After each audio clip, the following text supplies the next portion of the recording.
also sponsored by the leader of the majority party or government-sponsored bill.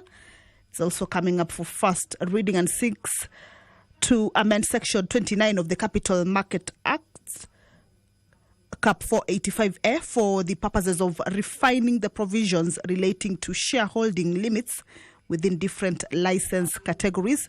And the amendments will be seeking to enhance ease of doing business by removing shareholding limits to attract more investments in regulated institutions.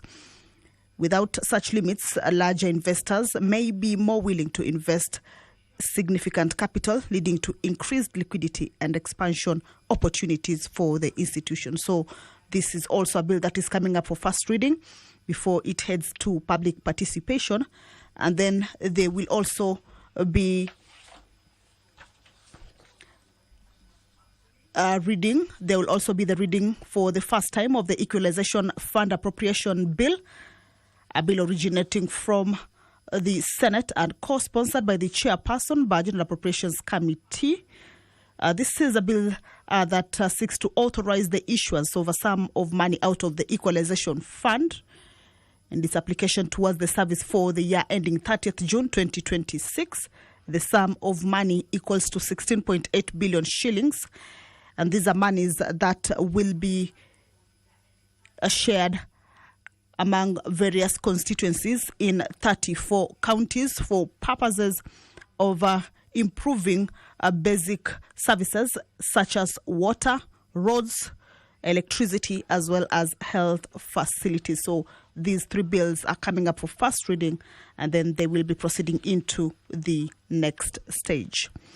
Being a Wednesday afternoon, the National Assembly is expecting to host the Cabinet Secretary for Education, Julius Ogamba, pursuant to the provisions of Standing Order 42A6B. The Cabinet Secretary will be responding to various questions that were forwarded to him prior his appearance this afternoon. However, we can see the Speaker has already made his way into the chamber, Honorable Dr. Moses Masika Wetangula, to preside over this afternoon sitting. So allow me to hand you over to this live broadcast brought to you by PBU in partnership with KBC. My name is Kamche Menza. Good afternoon. Waheshimiwa, tuombe. Ewe Mwenyezi Mungu ambaye kwa hekima na wema wako umetoa nyadhifa za viongozi na mabunge kwa ustawi wa jamii na utawala wa haki wa wanadamu. Takusihi utazame kwa neema nyingi sisi watumishi wako ambao wameridhika kutuita ili tutekeleze shughuli muhimu za jamhuri yetu.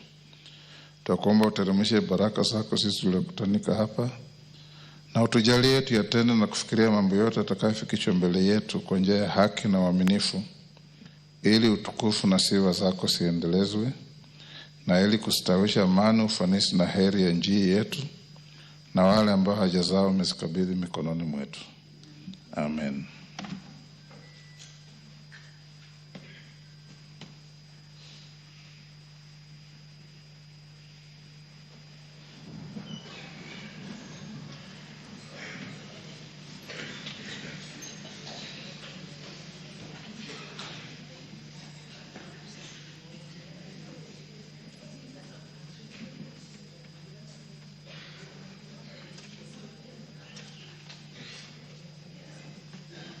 Sergeant, ring the quorum bell.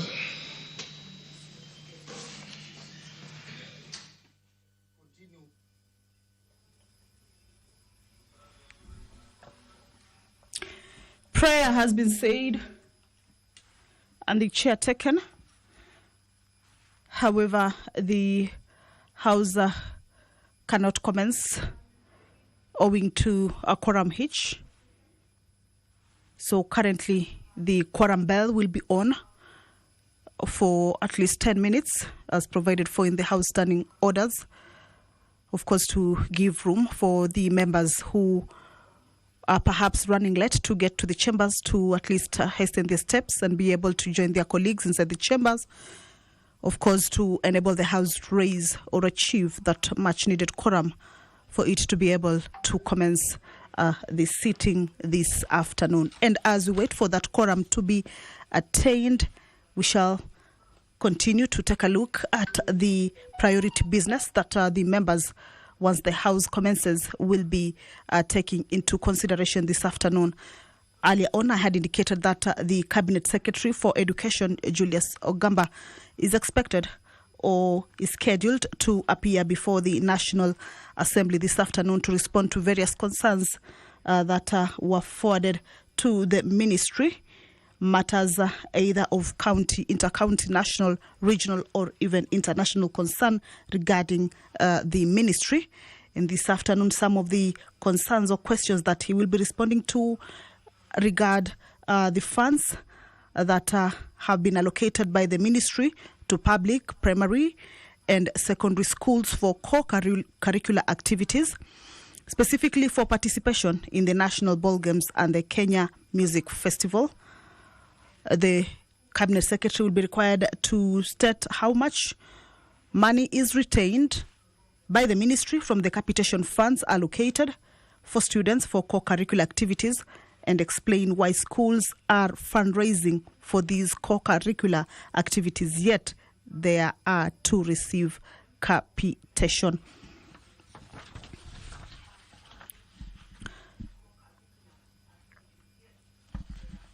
The Cabinet Secretary for Interior and National Administration, Honorable Kipchumba Murkomen, is also this afternoon scheduled to appear before the National Assembly to respond also to various concerns.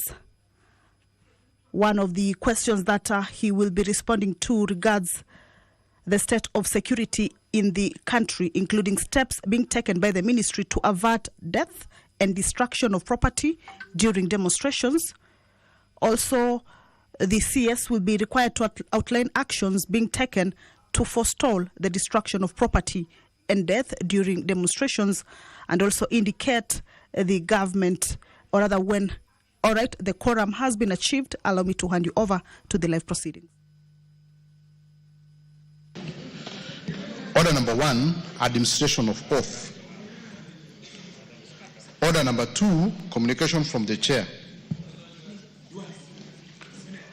Order number 3, messages.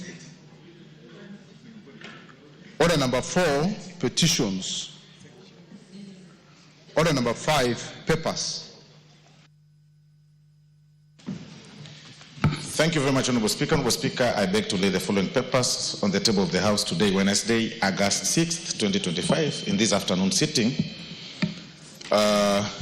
Just the report of the Auditor General and financial statements on Elder Maravin Technical and Vocational College for the year ended 30th June 2023, and the certificates therein. I beg to lay, Honorable Speaker. Chairperson, Departmental Committee on Administration and Internal Security. Tongoyo. Osoro, where is your chair? Honorable Speaker, I haven't spoken. Here he appears from the wrong direction. Go ahead, Tongoyo. Sorry, Honorable Speaker. Honorable Speaker, I beg to lay the following papers on the table of the House today, Wednesday, the 6th August 2025. Report of the Departmental Committee on Administration and Internal Security on its consideration of 1. The assumption of office of the President and the transition of Executive Authority Bill, National Assembly Bill number 1 of 2025.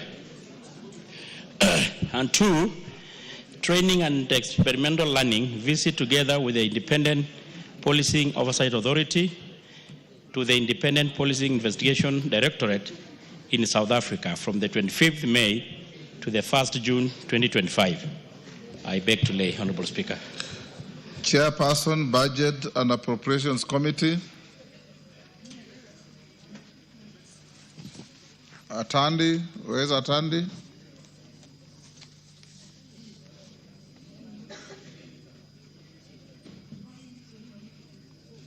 Chairperson, NGCDF.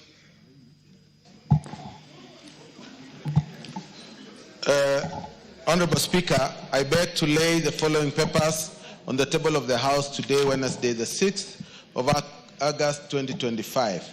Reports of the Committee of the National Government Constituency Development Fund on 1.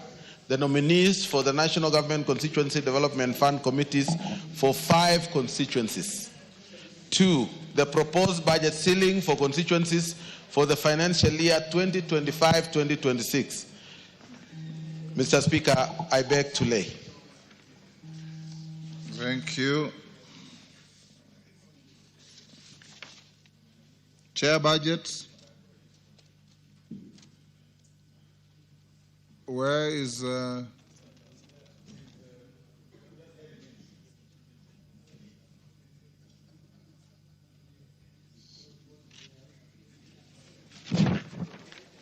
Chair budget? Go ahead.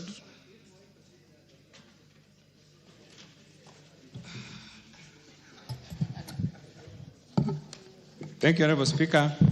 I beg to lay the following paper on the table of the House today, Wednesday, 6 August 2025. Report of the Budget and Appropriations Committee on its consideration of the County Allocation of Revenue Bill, Senate Bill number 9 of 2025.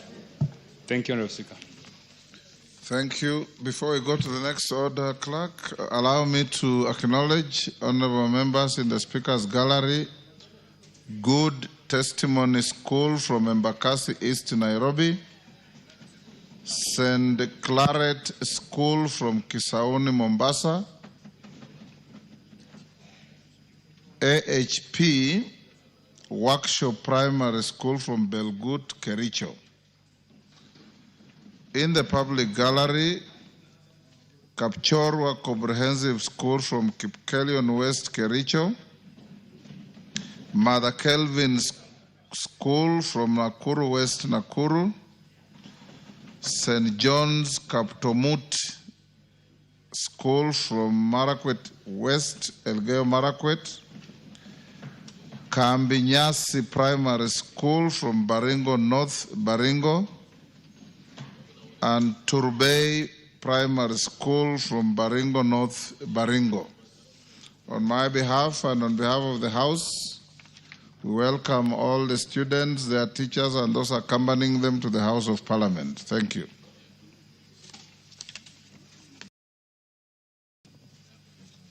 Order number 6, notices of motion.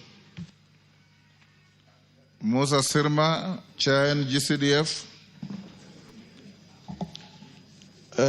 Honorable Speaker, I beg to give notice of the following motion. That this House adopts the report of the Committee of the National Government Constituency Development Fund laid on the table of the House on Wednesday, 6th of August, 2025, pursuant to provision of Section 43(4) of the National Government Constituency Development Fund Act, Cap 414A, and paragraph 5(2) and 10 of the National Government Constituency Development Fund Regulations, 2016, approves that the list of nominees for appointment to the following 5 constituencies committees of the National Government Constituency Development Fund is 1. Isiolo South Constituency, 2. Lungalunga Constituency, 3. Kuria West Constituency, 4. Homa Bay Constituency, and 5. Kitui South Constituency. Mr. Speaker, I beg to give notice. Yes. And then the second one? I have 2. Honorable Speaker, I beg to give notice of the following motion, that this House adopts the report of the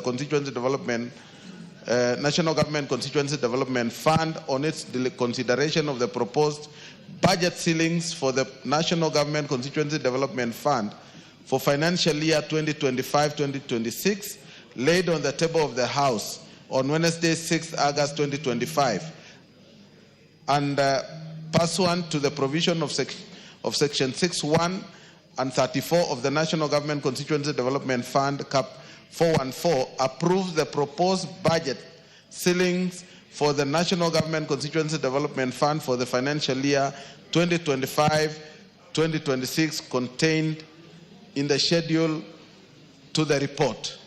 Mr. Speaker, I beg to give that notice.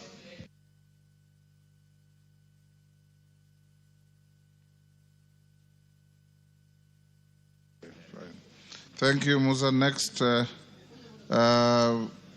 Osoro. Yes. What is your point of order, Janet? Mr. Speaker. Osoro, take your seat.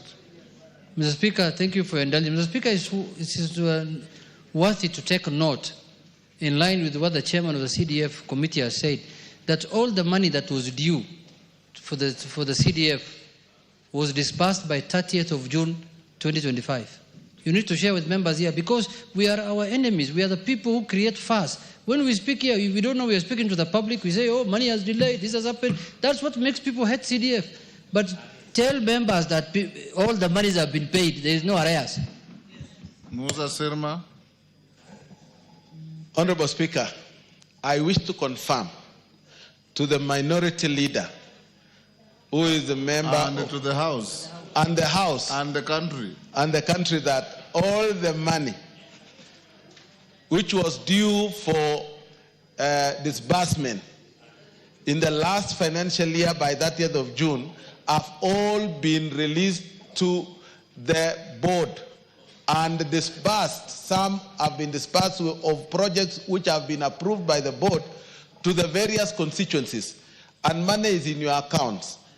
So you need to conform to certain regulations in terms of e-procurement so that you can be able to use that money. So that is the only part, and I'm sure those of you. You've said so many words. So what you are saying is the national government has discharged its honors in disbursing all CDF funds. In short. The rest is administrative. Yes. Excellent. Thank you. Yeah, so any member who has any issue with your CDF, you flog Musa Sirma and you flog the board. Go on, Osoro. Thank you very much, Honorable Speaker. Honorable Speaker, I beg to give notice of the following motion, that notwithstanding the resolution of the House of 13th February 2025 and the 27th May 2025, and pursuant to the provisions of Standing Order number 28 of the calendar of the Assembly, this House resolves to further alter its calendar so as to, 1, hold sittings on Tuesday, 19th August 2025, commencing at 10 a.m. in the case of a morning sitting and 2:30 p.m. in the case of the afternoon sitting. 2, commence its long recess on Wednesday, 20th August 2025. And finally, Honorable Speaker, resume its regular sittings for the third part of the fourth session on Tuesday, 16th September 2025, as per the published calendar of the House. I beg to give notice. Thank you. Thank you, and be on hand to move this motion tomorrow afternoon. Next. Order number 7, questions and statements. Chairperson, Committee on Delegated Legislation. Where is Chepkonga?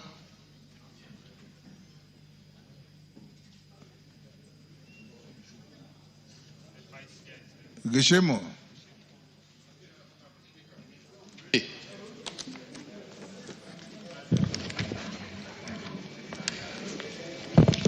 Thank you, Honorable Speaker.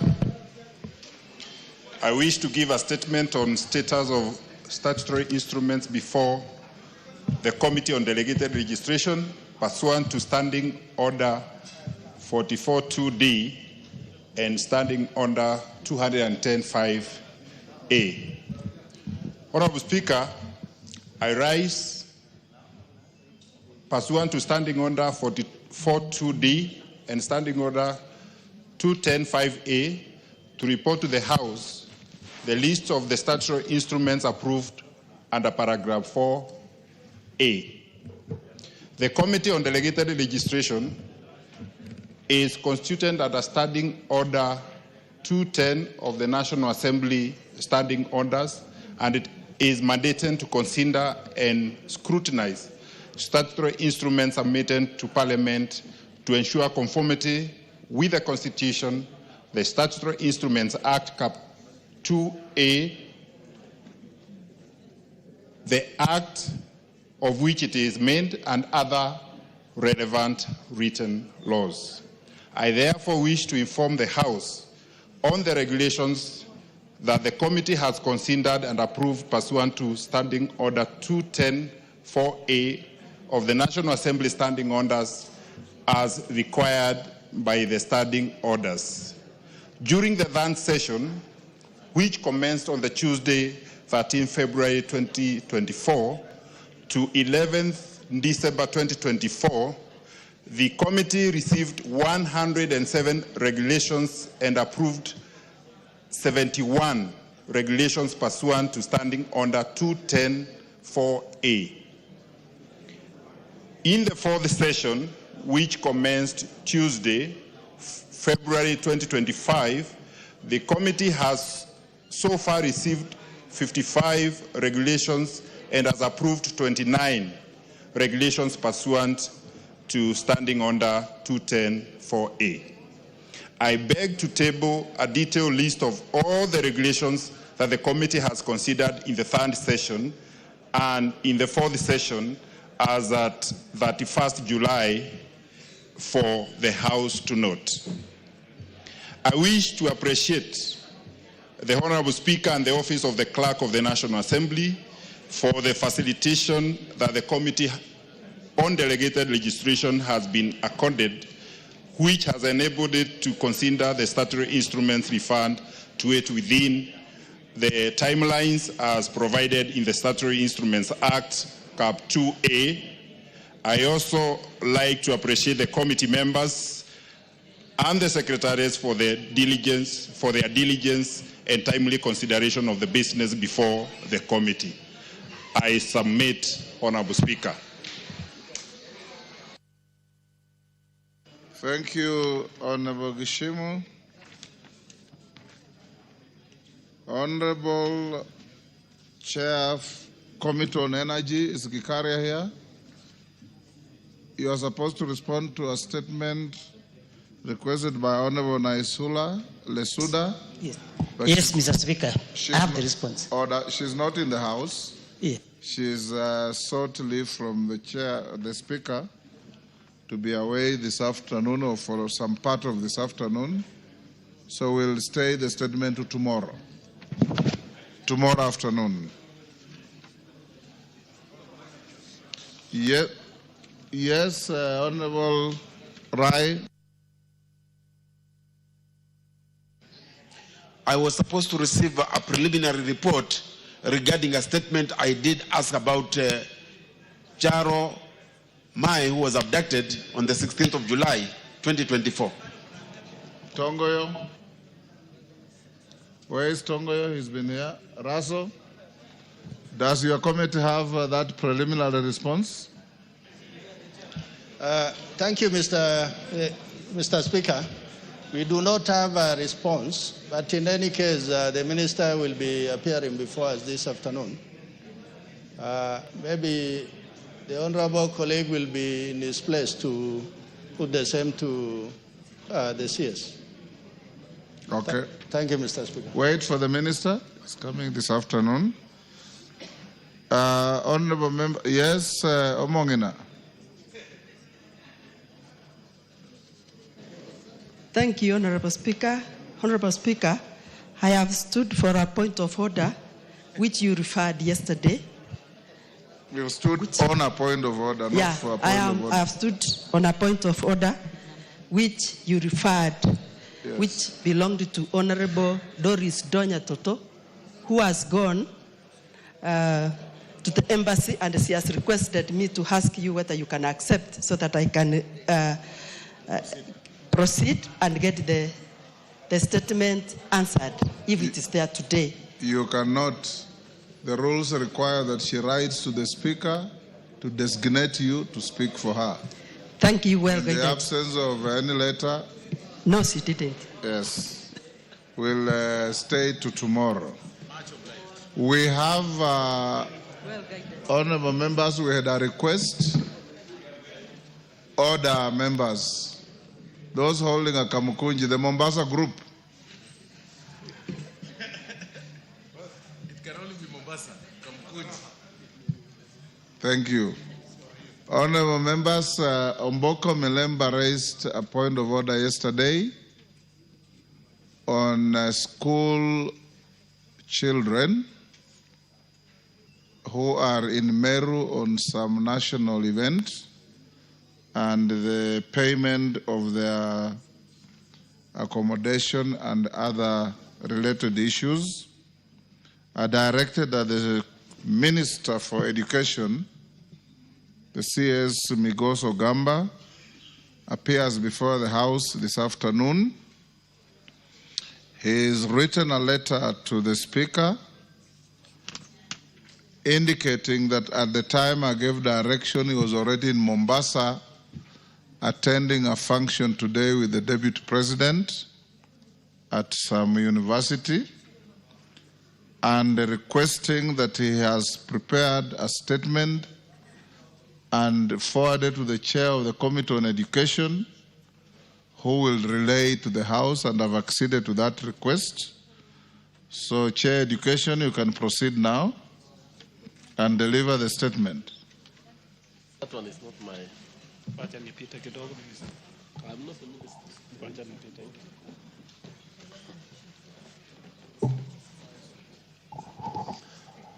Thank you, Honorable Speaker. Honorable Speaker, I do not have a statement from the CS, as you've read it. Yes, I do not have any statement that he has relayed to me. Yes. The Minister's letter reads, Honorable Meli, in part, in view of the foregoing, after explaining where he is, we seek the forbearance of the Right Honorable Speaker to excuse the undersigned, that is him, from attendance and to permit the chairperson of the Departmental Committee on Education to present our preliminary responses to the questions asked. I give you 5 minutes to step out and organize yourself. Yes. Let me check. Yes. Mayaka?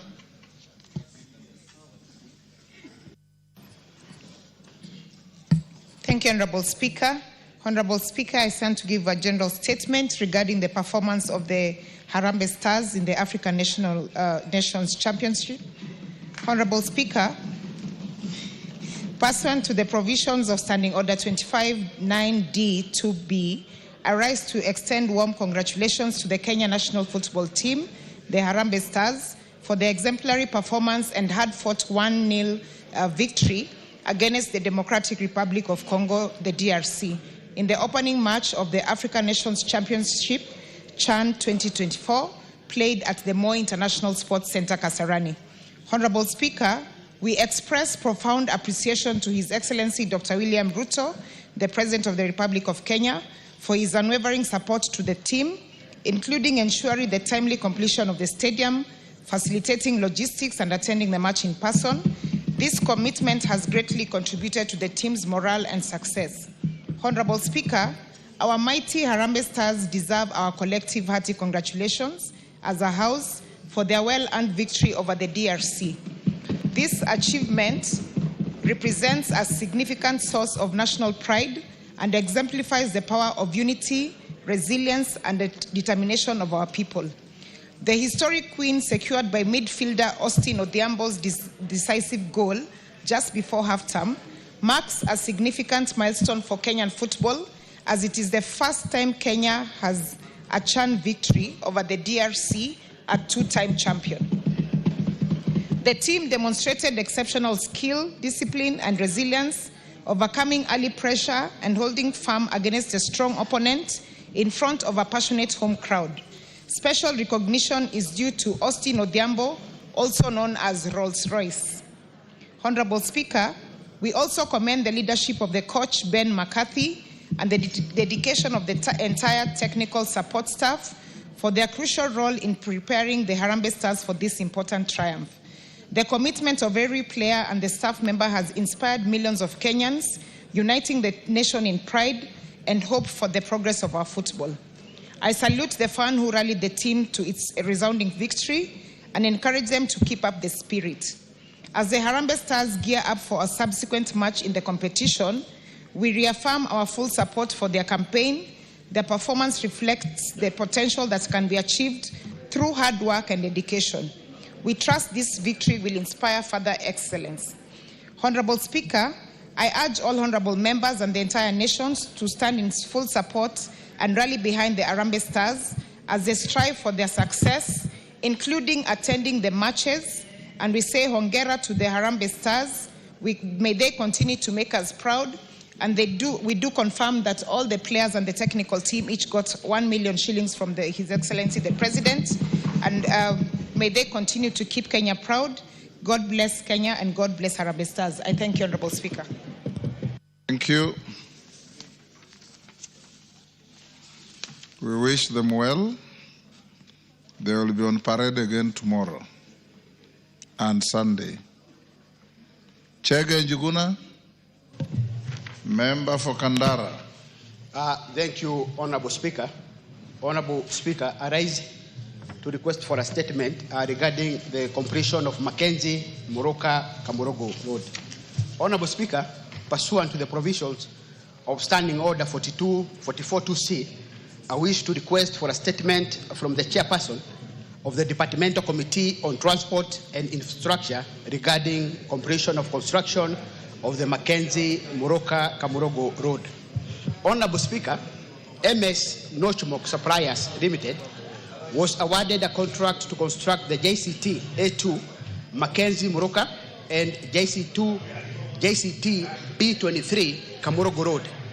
Honorable Speaker, the construction sum allocation for the property was Kenya shillings 119,363 Kenyan shillings, and the works were set to commence on 20th August 2021. Regrettably, only a stretch of 850 meters out of 13 kilometers has been completed to date. Additionally, a sum of Kenya shillings 24,981 Kenyan shillings has already been paid to the contractors, yet they have not been on the site for the last 28 months since the commencement of the project. Honorable Speaker, the completed section of the said road appears to have been poorly constructed, with potholes already forming and the construction having been abandoned. Honorable Speaker, it is against this background that I request for a statement from the chairperson of the Departmental Committee on Transport and Infrastructure on the following. One, Honorable Speaker, reasons for storing of the Mackenzie Moroka Kamurogo Road from 2022 to date, despite the contractor having been paid part of the contract sum by the government in fulfillment of its obligation. Number two, Honorable Speaker, a detailed report accounting for the sum of Kenya shillings 24,981 Kenyan shillings paid to the contractor against the proportion of works undertaken. Number three, Honorable Speaker, the estimated timeline for the resumption and completion of the road as per the contract awarded in 2021. And number four, Honorable Speaker, interim measures, if any, put in place to alleviate the transportation challenges in the area during the period of construction for the period. And I thank you, Honorable Speaker. Thank you, Honorable Chege. Chair, Transport and Infrastructure. Any member of that committee? Osoro? I don't seem to. Can you communicate that a response be brought within 2 weeks? But I'll get hold on the chair and the committee, Honorable Speaker. They can and bring before first we week. proceed for recess, we'll be able to have the answers. Excellent. Honorable Meli. Have you engaged your principal? You have a statement? Yes, I have a statement. Is Milemba in the house? Yes, Milemba is here in the house. And it was not just Milemba, several other members did weigh in. Yes. Go ahead. Thank you, Honorable Speaker. Honorable Speaker, as you directed, the CS has provided the information as follows. Honorable Mboko Milemba did ask the question on that the CS should provide details on the funds allocated by the Ministry of Education to public primary and secondary schools for co-curricular activities, specifically participation in the national ball games and the Kenya music festivals. Honorable Speaker, it's also important that I point out that this is a perennial problem that has affected schools. This is a perennial problem that has affected schools over the years, where the Ministry of Education fails to give enough funds. And it would have been good that the CS and the relevant state officers be here to answer these questions appropriately themselves. However, he has indicated as follows. The Ministry of Education allocate funds for co-curricular activities as part of the annual capitation for primary, junior and secondary school as follows. 1. Primary schools co-curricular funding is embedded within the free primary education vote head, with a portion dedicated to sports, games and performing arts, drama and music festivals.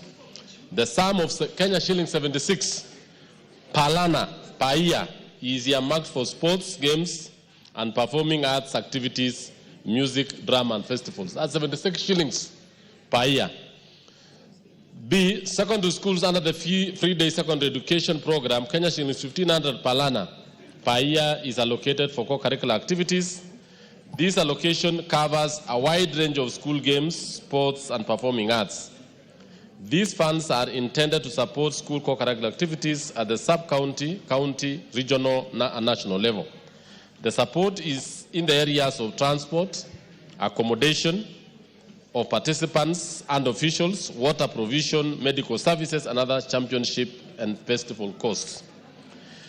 3, the funds that is Kenya shilling 76 and 1,500 are not assigned per discipline. Or, for example, for ball games or music festivals, the schools themselves prepare budgets and obligations per the activity that they participate in. Honorable Speaker, it is also important to know that, except for transportation of learners, the national games and national music festivals are funded by Sports, Arts, and Social Development Fund, and thus do not depend on capitation. The second part of the question, state how much money is retained by the ministry from the capitation funds allocated for students' co-curricular activities, and explain why schools are fundraising for these co-curricular activities, yet they are to receive capitation. Honorable Speaker, the ministry retains part of the capitation earmarked for co-curricular activities as follows. Kenya shillings 40 per learner per year for primary schools and Kenya shillings 500 per learner per year for secondary schools. These funds are consolidated and sent to the regional, county and sub-county offices to run co-curricular activities at those levels. The balance of the amount sent directly to schools. However, it is important, Honorable Speaker, to know the following challenges that impact resources. 1, cost of national representation. 2, delayed disbursement, occasionally delayed release of funds by the National Treasury, affects timely facilitation, leading schools to breach funding gaps. 3, specialized events. Some competition like music, festival and performing arts, costumes, instruments, and require specialized resources beyond the standard or beyond learner allocation. The other question is outline the facilitation provided by the ministry to learners and teachers participating in regional and national competitions such as Kenya Music Festival. Honorable Speaker, the minister wished to know the following. That learners and teachers participating in regional and national curricular activities do the following. 1, transportation grants, partial funding to support school learners travel to competition venues. 2, uniform and costumes. These are necessary especially when competitions move beyond schools. Extra funding becomes necessary to cater for these items. 3, accommodation and meals. Through collaboration with host institutions, the ministry subsidizes boarding and meals and meal costs. Coordination and logistics. The ministry deploys officials to coordinate scheduling, judging, and venue presentation for national events. Training and workshops. F, awards and recognition. The ministry provides trophies, certificates, and other recognition incentives to obtain outstanding performers to promote talent development. This facilitation, however, dependent on budgetary availability and prioritization with education sector funding. For co-curricular activities, I want members to know this. For co-curricular activities, this circle, for example, the sub-counties receive Kenya shillings 155,000 for the second term activities. Counties received 505,000, with regions receiving 1.2 million. This is grossly inadequate to run all disciplines: primary, ball games, SNE, junior secondary schools, SNE secondary school games, and Kenya music festivals. All of them actually is not enough. The fourth question, Honorable Speaker, is that the minister was asked to explain why sub-county education officials require head teachers or principals of schools to remit part of capitation to their offices, which are then channeled to the Ministry of Education for co-curricular activities, even though the funds are intended to directly facilitate students' participation in such activities. The minister answered as follows: the ministry field officers are not authorized to demand remittances from schools' capitation funds for any purpose whatsoever. Capitation funds are intended to be managed at the school level for learner-centered activities, including co-curricular participation. If there are any cases of schools being compelled to remit such funds, the ministry would appreciate reports to inform appropriate and take immediate action. The ministry field offices may only be involved if schools on their own volition seek support in coordinating and pooling resources to centralize logistics for cluster-based activities. Where this is done, the field officers are required to do so in a transparent, accountable manner. Signed, Julius Migos Ogamba, Cabinet Secretary. Thank you, Honorable Speaker.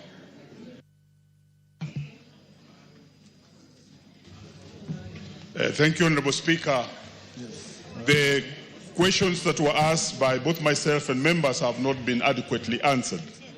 In fact, the main question that was supposed to be dealt with was why schools are on the road trying to go to Meru without funding, and that the public is raising funds through a form of Arambes, including members of parliament. And Honorable Speaker, you did indicate even yourself, you are fundraising for the same. The minister has not attempted in any way to even give an iota of how much he has sent to schools, or when is he sending the money, or how will these schools travel to Meru. And indeed I can, yes, thank you. And I can actually confirm that as of today, by 12 midday, schools were still trying to raise funds to go to Meru. So the question has not been answered, and the minister has not even given a way forward. Honorable Speaker, the festivals are taking from 4th to 14th, and therefore the minister should have actually given an answer, or attempted to give an answer, on when he's sending the funds to schools. And that has also not been indicated by the CS. Honorable Speaker, on the issue of the monies that are deducted by the sub-county directors and county directors, the CS has said no such deductions are done. But the truth on the ground, and honorable members, you know, is that all the time when funding goes to schools, principals and head teachers are asked to take part of the money back to the ministry. So, Honorable Speaker, the CS is actually lying to the House using the chair of education. And that should be noted, because the truth is that monies are taken from schools and taken to the ministry. We had also asked him to give the account number. Yes, Honorable Speaker, I want to put the record straight that I read what the minister brought to the House. And it is through your direction. So mine was to transmit. I'm not part of the lying if the minister did lie. So I want the member to note that. Yes, member. So I think I'm happy that the chair says he cannot carry the cross of the CS, and therefore that's why it's important that the CS comes and deals with these questions himself. Honorable Speaker, on the question that specifically dealt with the facilitation for the teachers and the students when they are out, the CS did indicate he provides transport. I can confirm to you no money has been given for transport. I can also confirm to you, Honorable Speaker, that the teachers who are there have not been given their per diems, and therefore the situation is there. Yesterday, Honorable Speaker, you were asking how many students are in Meru. I was able to find out that over 3,000 students are actually in Meru. And finally, Honorable Speaker, I want to indicate that the Ministry of Education is a ministry that this House must stand to really correct the situation that is going on there. Unless this House stands very strong, we shall lose our education. This is the CS who is not answering this question. This is the CS who has sent money to schools that don't exist and is quiet. This is the same CS who has reduced capitation, which was given by this House, of 22,200 per student to 16,900 without any explanation. How I wish, Honorable Speaker, that the CS still be invited to deal with issues that are bedeviling the Ministry of Education. Otherwise, we shall lose the stakes we already gained of free primary and subsidized day secondary schools. Thank you. Oundo. Merely take, Honorable Speaker. Take the comments. Honorable Speaker, I sympathize with my good friend, Honorable Meli, and I must sincerely thank him for disowning the statement. Order. Thank you, Honorable Speaker. Order, Ondo. Meli cannot read a statement from the minister and then disown it. You cannot stretch your hand to touch a dirty stick and remain clean. You have to take responsibility and take the preliminaries being raised, the joy riders, and you'll respond. Go on, Oundo. Honorable Speaker, I want Honorable Meli to listen carefully and intently and intensively so I can remit and commit this complaint. And those intervening, you have a minute each. Oh, fine. Thank you. Honorable Speaker, the schools are bleeding, as I said yesterday. Whenever any money comes to the schools, the education office literally calls for the money to be taken back to their schools. This year alone, Honorable Speaker, I hope Chairman is listening, they were forced to pay for, for training of the outgoing board members. They were forced to pay for induction of the new board members. Were forced to pay for some other spurious expenses. Honorable Speaker, the committee might have to take up this matter and do a thorough investigation to ascertain how much of the money of capitation that goes to school that ends up in the hands of the education office. It's a very weighty matter that requires the Cabinet Secretary himself to come and respond to. Thank you. Maungu, a minute each. Thank you, Speaker, for the opportunity. Unfortunately, Speaker, the statement read by my chairman actually misled this House. I sit in the Education Committee, and I can confirm that we have serious issues with that ministry, Mr. Speaker. Until this morning, Mr. Speaker, my students of a very comprehensive school who are meant to go to Meru, represent the entire Western region, have not gone to Meru, Mr. Speaker, because of the confusion we have in the ministry. Can the minister tell us clearly how we are going to ensure that the kids of a very secondary, primary, who are supposed to be in Meru, currently still in Luanda, slept in the cold for 2 nights, Mr. Speaker, waiting to go to Meru, but they were never delivered. The challenge we have is with the ministry, and this must be put to order. Thank you. Bowen. Thank you, Mr. Speaker. Mr. Speaker, I want to say we need to have the CS to appear before us and answer our questions properly. Mr. Speaker, even the students or the pupils who are in the galleries here in Parliament, if they have that opportunity, Honorable Speaker, to speak, Mr. Speaker, they will tell you. There are guests in the House. There's no way they can have an opportunity to speak here. Yes. Well guided, Mr. Speaker. But, yes. Mr. Speaker, I want to tell you, Mr. Speaker, the monies allocated for extracurriculum activities, the sports, Mr. Speaker, in our constituencies, all members of Parliament here, we've been contributing.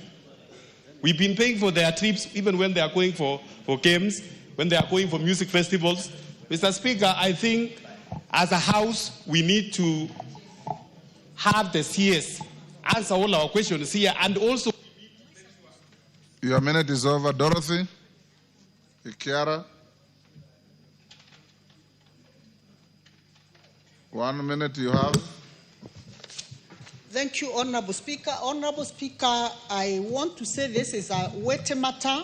And Honorable Speaker, based on the question that Honorable Omboko Milemba brought before the floor of this House, the CS, if there's a serious CS in this ministry, you would have ordered everything else and came to this House to answer these questions. Honorable Speaker, our children and our teachers are being left to fate.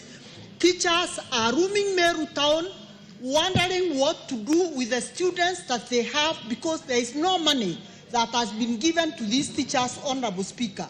We don't want situations where our children look like orphans in the streets of Meru.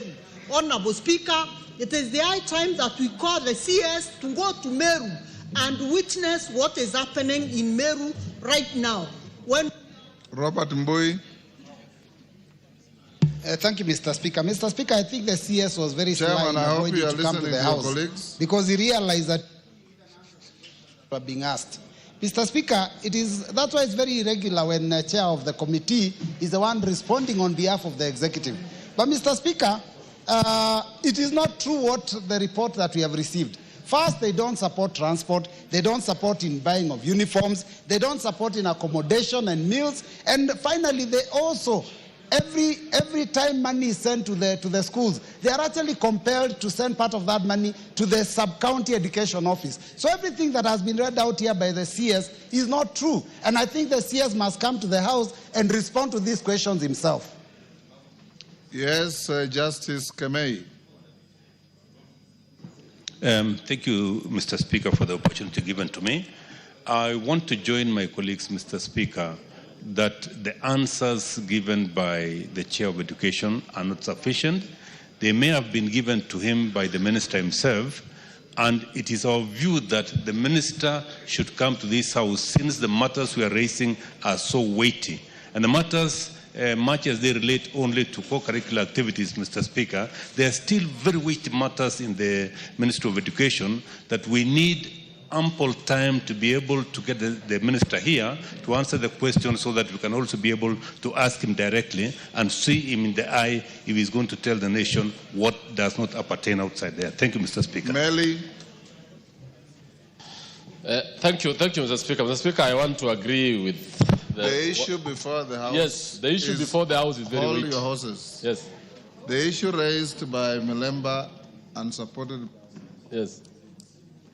Take your seat. Yes. You are not here yesterday. Was twofold. Yes. Number one, the children have gone to Meru for some activities. Have they been supported financially by the ministry? If not, why? Number two, the capitation money, when it goes to the schools, is it true that education officials in the headquarters of various counties call schools to bring a portion of that money to their offices for purposes that they describe? Members have said several things.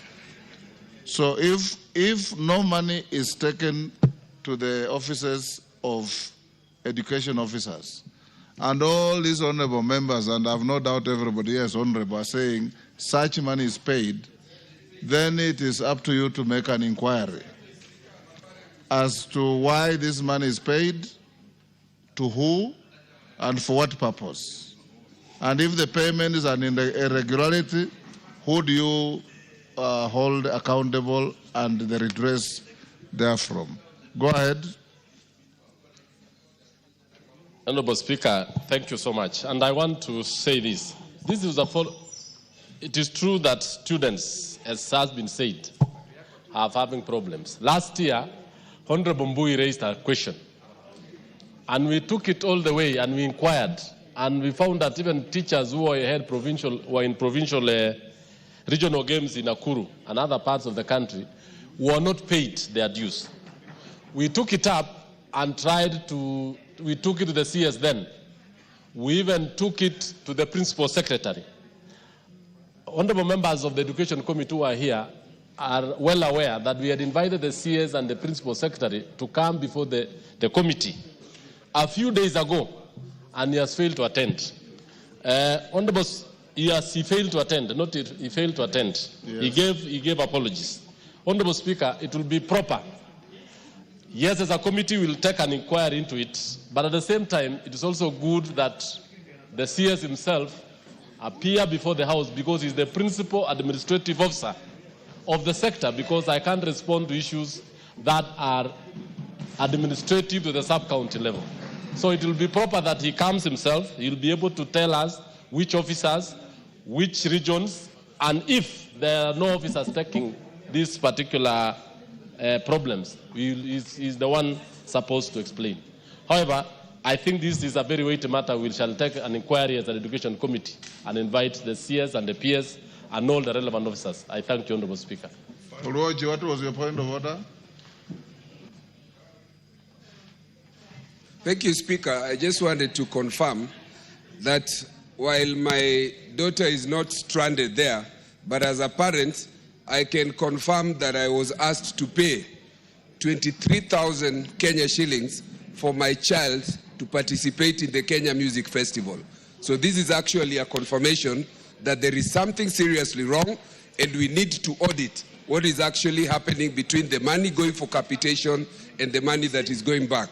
I can confirm that I was asked to pay 23,000 Kenya shillings. Thank you very much, Honorable Speaker. Honorable Speaker, I wish to confirm that there's a primary school from my constituency, Gororukesa Primary School in Sagante Jaldesa Ward. The head teacher called me that unless he's supported, they are unlikely to attend the music festival in Meru. So we had to chip in to actually fuel the vehicle that was taking the youngsters to that venue. So for that reason, I think there's no point of trying to beat a dead horse. This is a weighty matter, and the committee must be charged to provide answers to this House. If there's not enough funding, then certain activities should not actually be taken up in vain. Thank you, Honorable Speaker.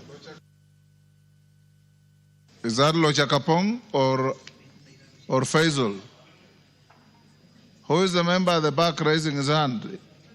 Is it? Yes. Who? Elekumondare. Yes, thank you, Mr. Speaker. Yes. Mr. Speaker, this issue of extracurriculum in schools is a very big problem with the parents and the teachers and the students.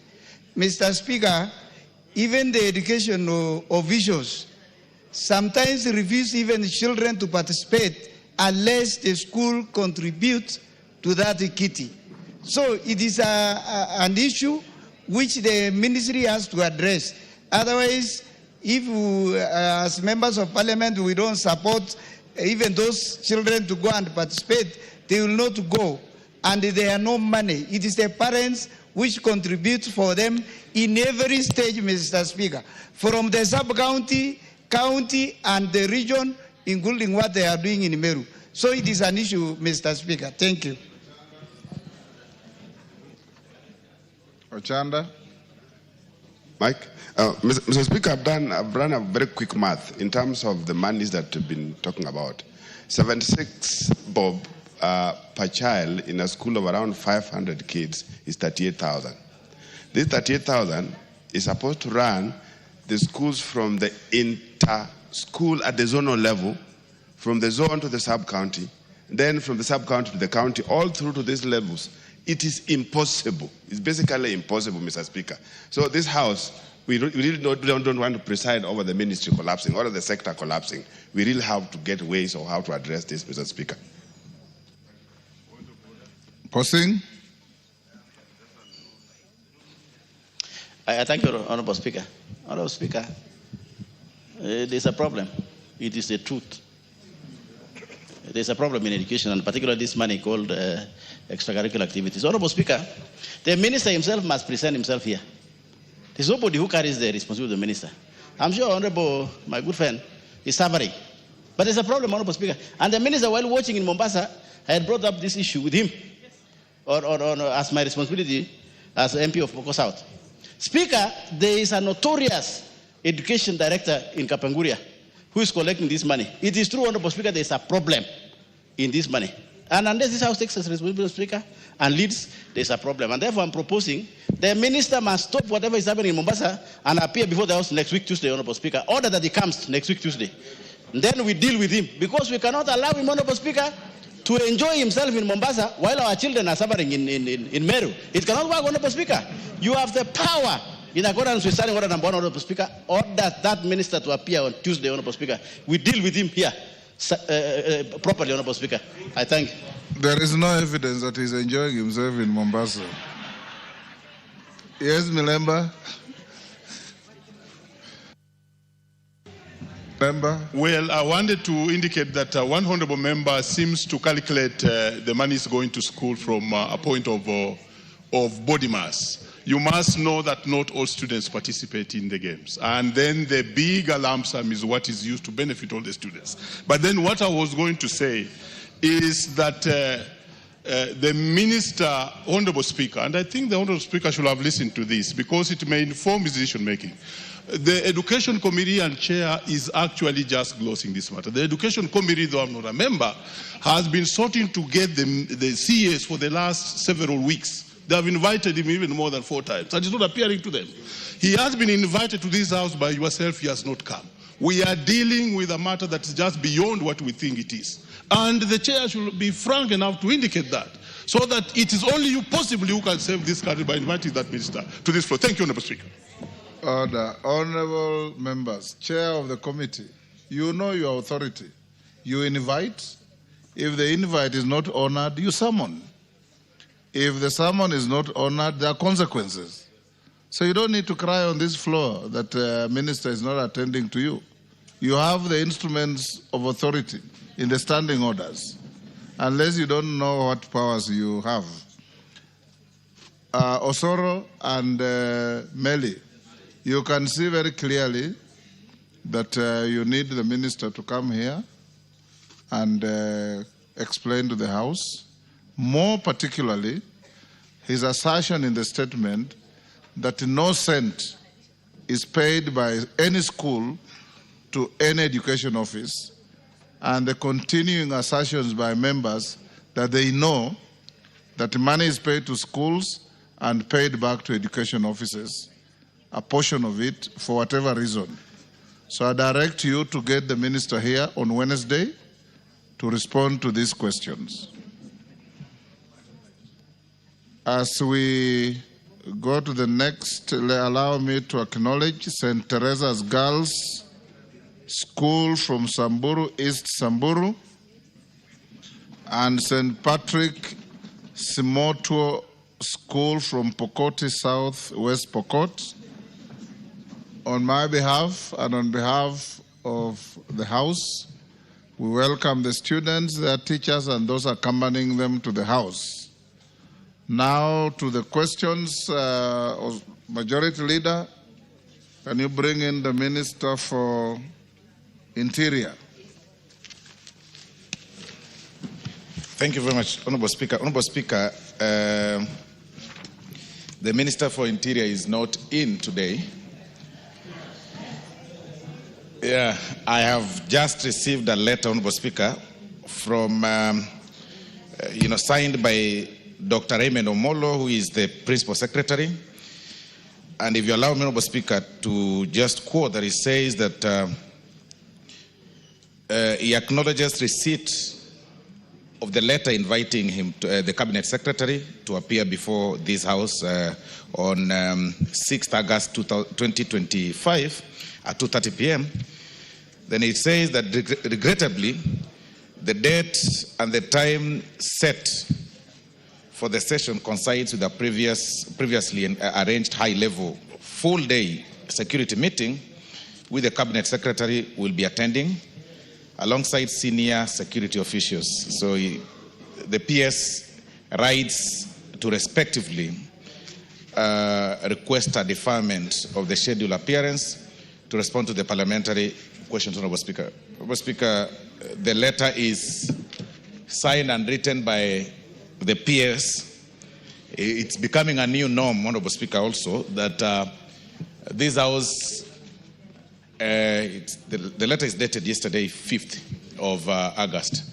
Honorable Speaker, this House summons the minister, because the minister is supposed to appear before this entire plenary, Honorable Speaker, but the response is from the PS.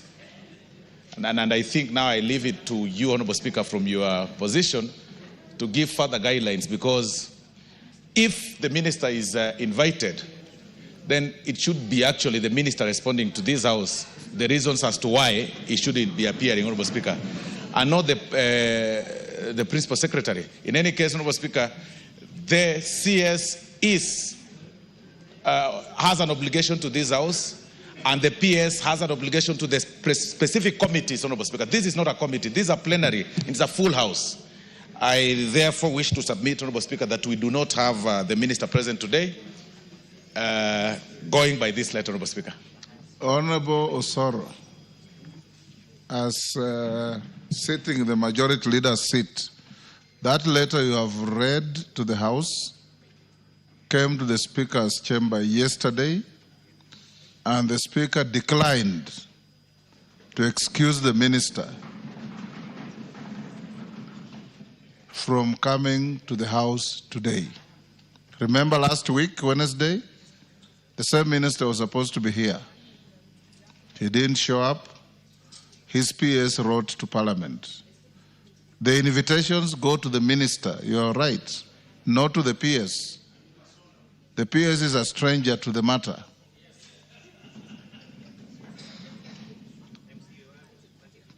I direct you to ensure that on Wednesday at 2:30, the Minister for Interior is here to respond to questions raised by members, failing which summons will issue.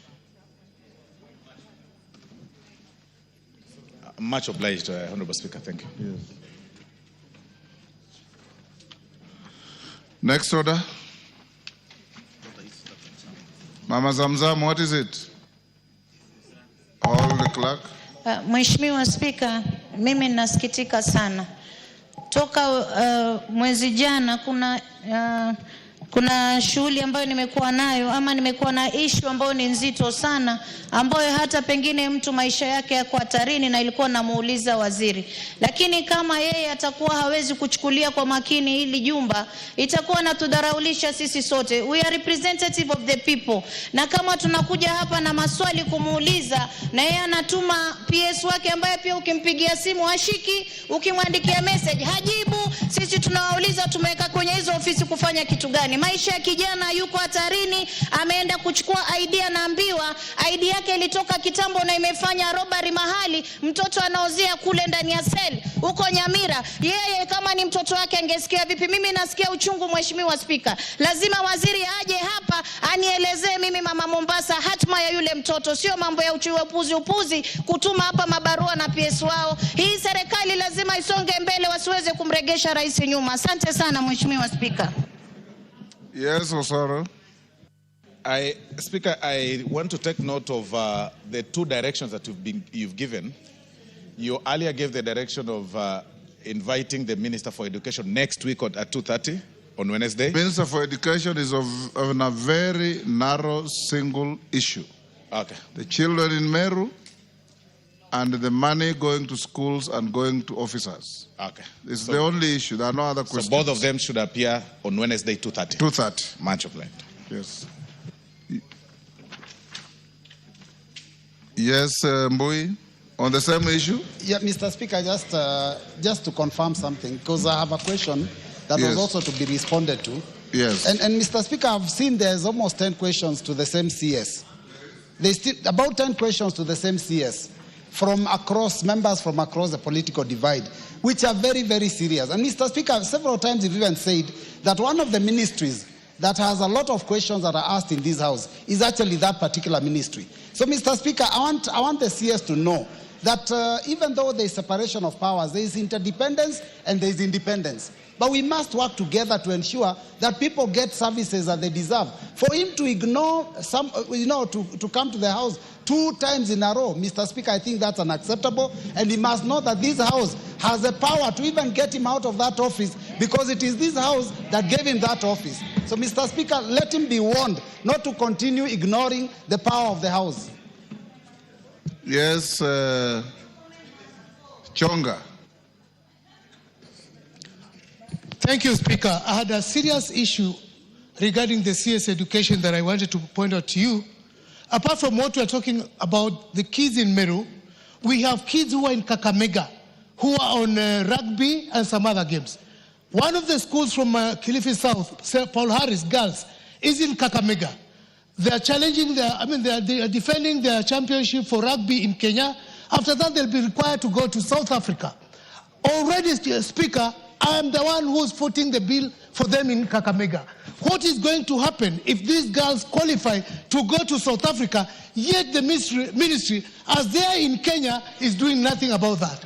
The question that should be asked about to the CS is not about the games that are going on. It's not about the games that are going on in Meru, but also what is going on in Kakamega, more especially for the international games the kids are going to face. Thank you, Mr. Speaker. Yes, Kerry, what's your point of order? Honorable Speaker, the Honorable Chonga is raising an issue that's very emotive, and I can see even from his presentation. I was seeking guidance from you, Honorable Speaker. Being a man who understands language, our reference to our children as kids, while we know very well that the kid is the little one of a goat, and we have taken it up as colloquial and made it to be now an established reference to our children, I wanted you to find Honorable Chonga out of order for me is using this word that is not appropriate for children who are in school. He can refer to them as pupils or as learners or as students, but kids, this is the little one, the offspring of a goat or a sheep. Our children are not kids. Thank you very much, Mr. Speaker. I'm sure the reason you are challenging him is because you understood what he said. Yes, Mother. Thank you. Thank you, Mr. Speaker. I think you have put it at rest. I think our children have not really complained. But, Mr. Speaker, mine is on the CS in charge of security. Mr. Speaker, 2 times is too many to not appear. And it has been a while. You queue questions, then it takes so long. Mr. Speaker, security issues are emerging issues. Like now, Mr. Speaker, I'll tell you I'm already queuing to ask a question on the pimping of girls in my Mahiu. Children being pimped out as sex slaves, Mr. Speaker. It was on BBC last evening. And Mr. Speaker, some of these issues may not wait as long because those women are on camera. They should be arrested and in good time, Mr. Speaker. So maybe just to ride as we queue the questions, that can also be part of the issues that he responds to. Thank you, Mr. Speaker. Have the pimps been arrested? No, not yet. And that's what we need to get from the CS, Mr. Speaker. Yes, there was an elaborate program about it on BBC. Osoro, yes, Honorable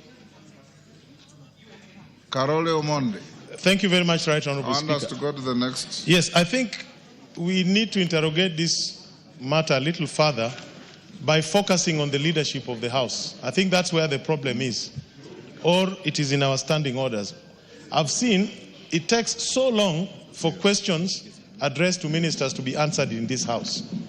And yet parliamentary practice in other jurisdictions, you ask a question, in 2-3 days, the ministers appeared and answered it.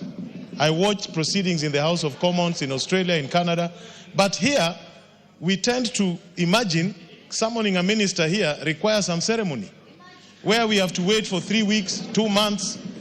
We are not serving parliament, and I think it is the failure of the leadership. If it is the majority side that schedules ministerial appearances, let us look at the standing orders. We cannot ask questions, queue for 2 months until the gist of the question has evaporated, the subject matter is no longer relevant. Then the fellow appears here to answer questions. I think there's a fundamental problem. You have on this made issue. the point. Thank you. Osoro, you've heard what I've directed. There are many, many questions from your colleagues to Interior, to Education, to Health, and to Roads. Those are the ministries that take the bulk of questions. And when His Excellency the President wrote to the House through the Speaker, requiring us to change our standing orders to allow ministers to come here, it was on the clear understanding that chairmen and chairpersons of committees have limitations in responding to supplementary questions, and that ministers, as those in charge of policy in their ministries, must come here and speak for and on behalf of the government and the people of Kenya. So inform the ministers who have failed us today. The Honorable Gamba at least send a note and an inadequate message through the chairman. The Minister for Interior, this is the second time in a row where they're just flying around letters instead of coming to Parliament. And you yourself have rightly said, you cannot invite the minister and there's a PS response to tell you that the minister is not coming. That is an assault on the dignity of this House. Ensure that next Wednesday, the two ministers are here by 2:30. Yes, Carrier. This is the direction that we have been seeking. Mr. Speaker, is to ask if the direction you're giving could be extended also to appearances before committees, because the same thing that you're seeing in plenary is what is happening in committees. Committees, especially departmental committees, are inviting ministers and PSs, and they are not running short of excuses as to why they should not appear before these committees that have been given powers by the Constitution, our laws, and the standing orders to be doing these periodic reviews of the departments and ministries and agencies that we are superintending over. So, Mr. Speaker, my request is whatever direction you have given should be extended also to the appearance before committees.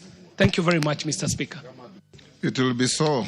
Honorable members, allow me to acknowledge in the public gallery, I hope the students are still there, Prince Model School from Kilgoris, Narok, Laboso Vision Academy from Kipkelion, Kericho, World of Life School from Sambweni, Kwale, Kabel Comprehensive School from Baringo, South Baringo, and Chukuni School from Kitui West, Kitui. On my behalf and on behalf of the House, we welcome the students, their teachers, and those accompanying them to the House of Parliament. Next order. Order number 8, the Plant Protection Bill, National Assembly Bill number 28 of 2025, first reading.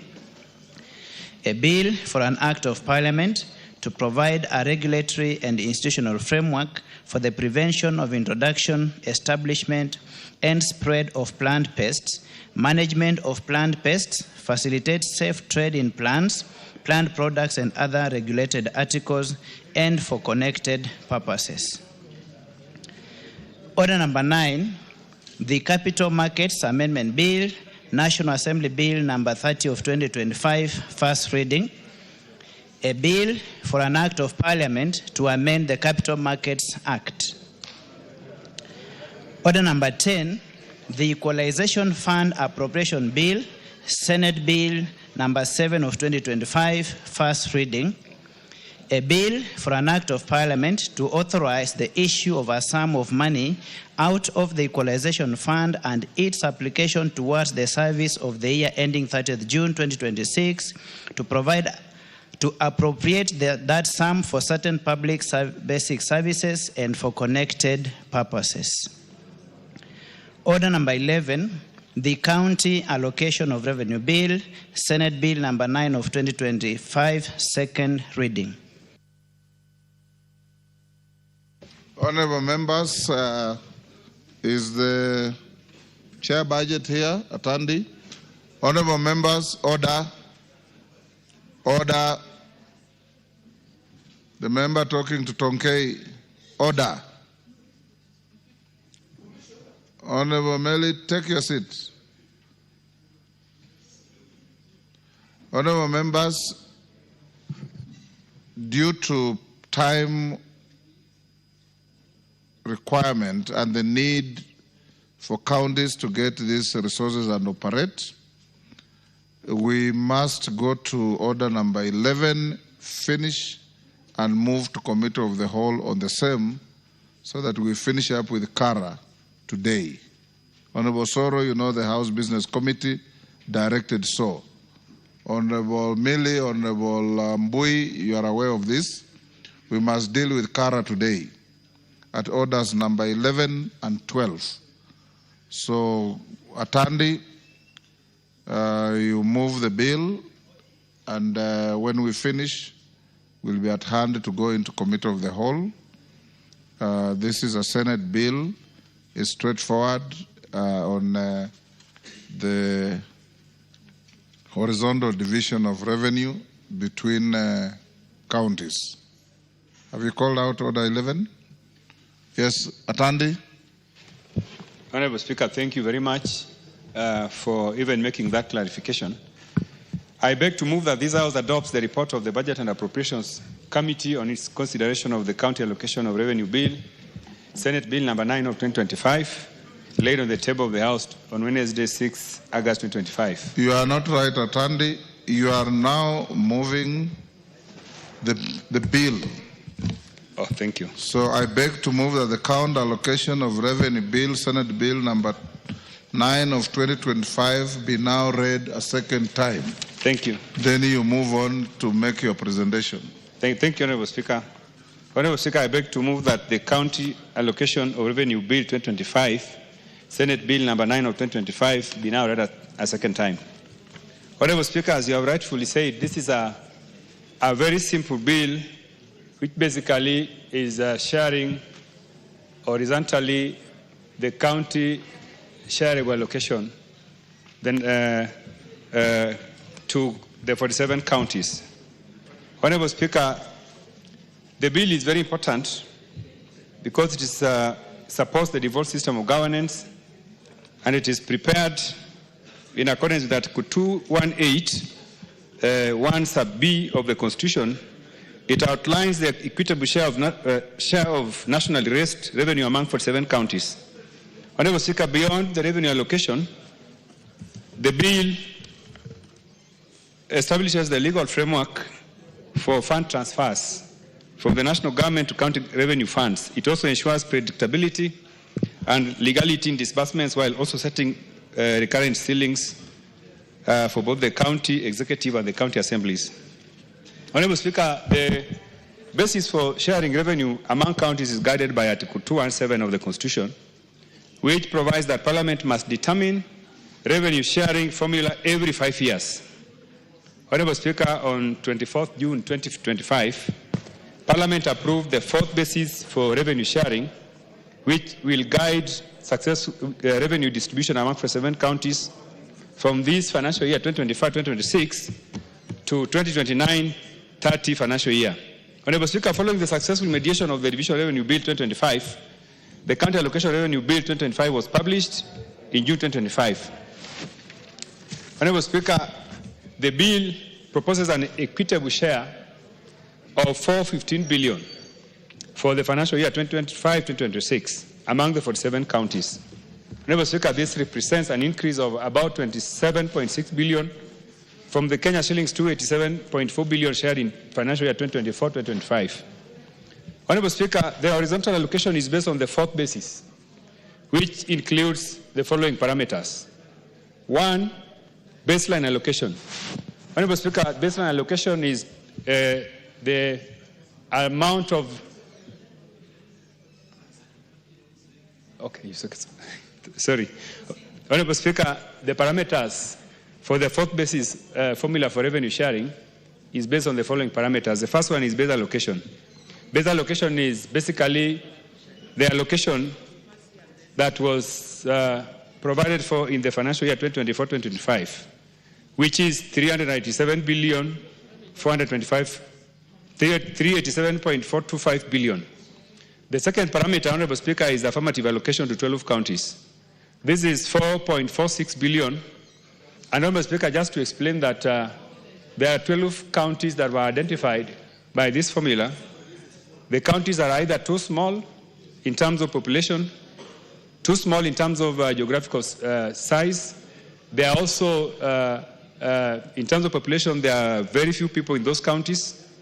And also in terms of poverty index, those counties are not poor.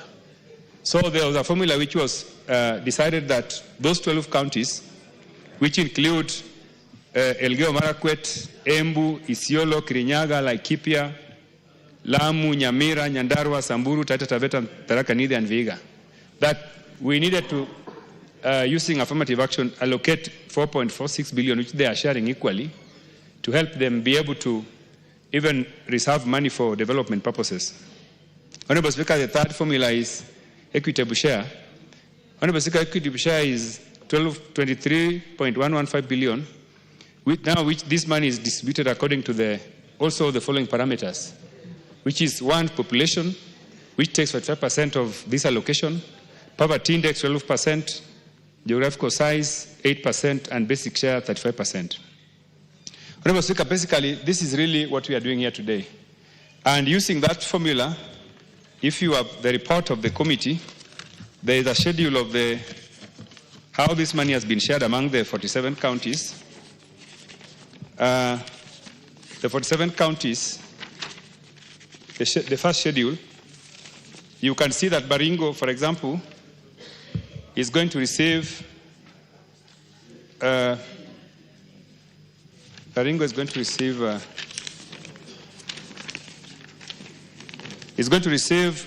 total of 7,083,683,384.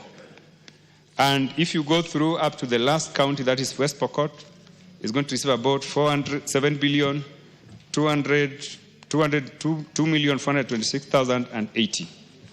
Also, Honorable Speaker, this bill is also setting ceilings for recurrent expenditure for both county assemblies and the county executives. And Honorable Speaker, to note is that the bill has proposed a reduction for recurrent expenditures for county executives from an allocation of 333.76 billion in the year 2024-2025 to 23.41 billion in this financial year. Honorable Speaker, county governments have been spending so much money in recurrent expenditures at the expense of development. And it is the decision of the Senate and the Commission on Revenue Allocation that this money be cut.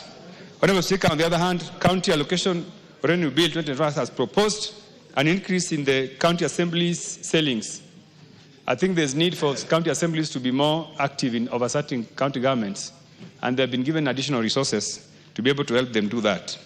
In effect, Honorable Speaker, there's an increase of about 3.57 billion to county assemblies to allow them to be able to effectively discharge their mandate of overseeing county executives. Honorable Speaker, with those many remarks, I would like to move and ask the majority whip to second. Thank you very much, Honorable Speaker. Honorable Speaker, this House passed the Division of Revenue Bill, which of course was in concurrence with what the Senate had proposed. The same was assented to, Honorable Speaker, and today we are simply affirming what we passed here previously in the name of the county.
Nominated.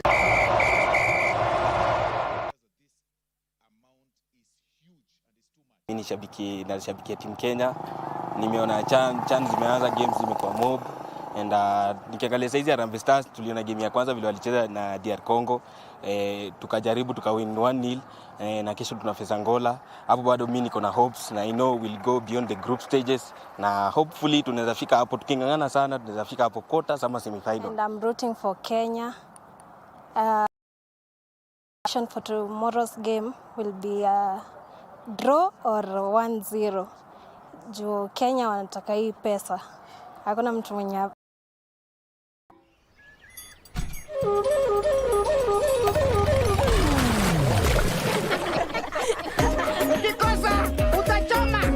Introducing Viracoat Aqua Credential, Kenya's fast tinted waterproof in paint. And Lamine Camara with his first career goal. Ni muda wa kuhesabu kwa ajili ya kusherekea fasili na asili ya soka barani Afrika, ligi za ndani na magwiji wasiotambulika. Mangeni Alvin anaichanja ndani uzuri, David!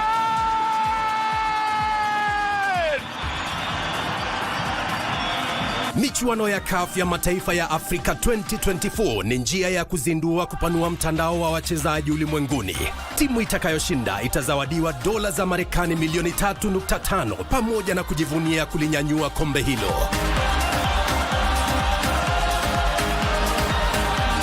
Pata manufaa zaidi kutoka kwa CHAN 2024 mubashara na kipute cha kipekee kwenye runinga ya KBC Channel 1, mwenzio wa dhati michezoni.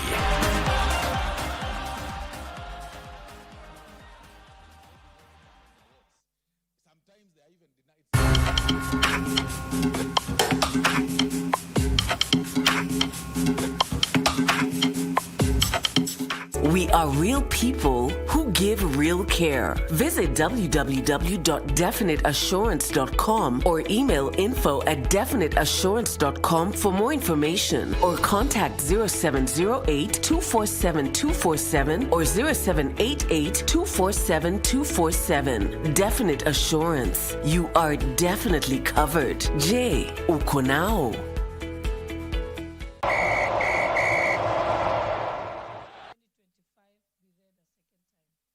Now good run on the right side for Sudan with a perfect chance in front of the goalkeeper, who has a touch on the ball. Here is the last kick coming in, and another hard one that puts the ball in the net. And Sudan opened the score here at the Amman Stadium. Long ball onto the right side. They finally hit the Congolese side on the counter-attack.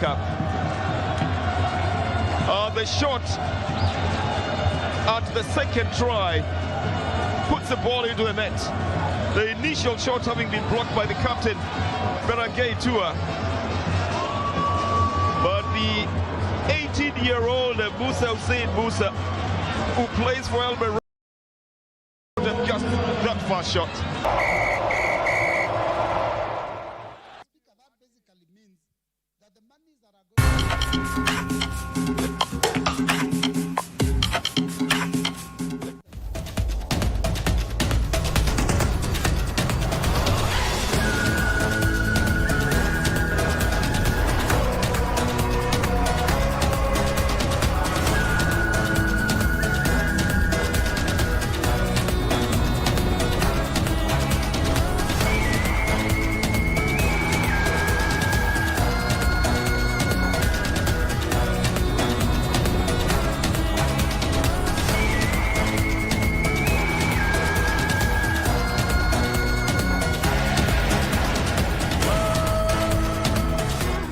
Kwa afya bora ya ufugaji wako, zuia kupe kwa kutumia Vectaclar kutoka Elgon Kenya, ambayo inaangamiza kupe 100%. Elgon Kenya, transforming farms and lives through technology.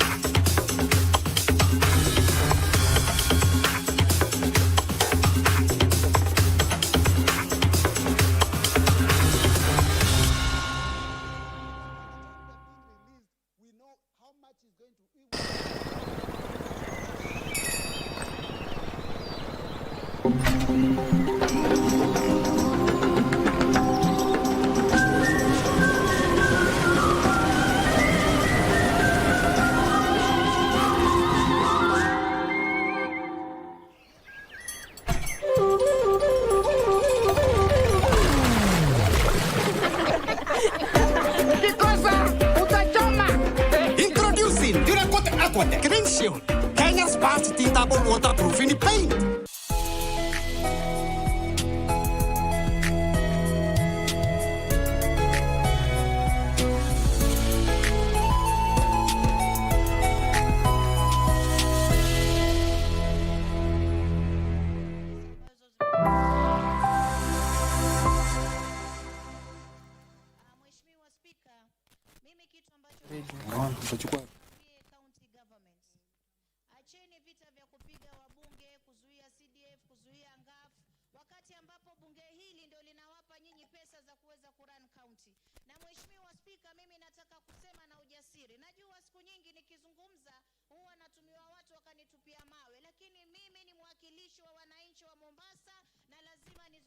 Mheshimiwa Spika. Kwa mfano tu jana nimeangalia hawa wa CHPs hapa tulipitisha wanapewa 2,500, county government pia wanawapa 2,500. Lakini Mheshimiwa Spika, katika county government ya Mombasa kuna ambao wanalia toka hizi pesa zimeanza kutolewa hawajawahi kupata, na they are active members.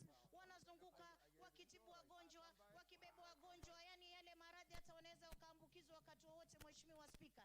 Lakini zile pesa hawapati. Na ndio mimi Ukitaka kupiga story?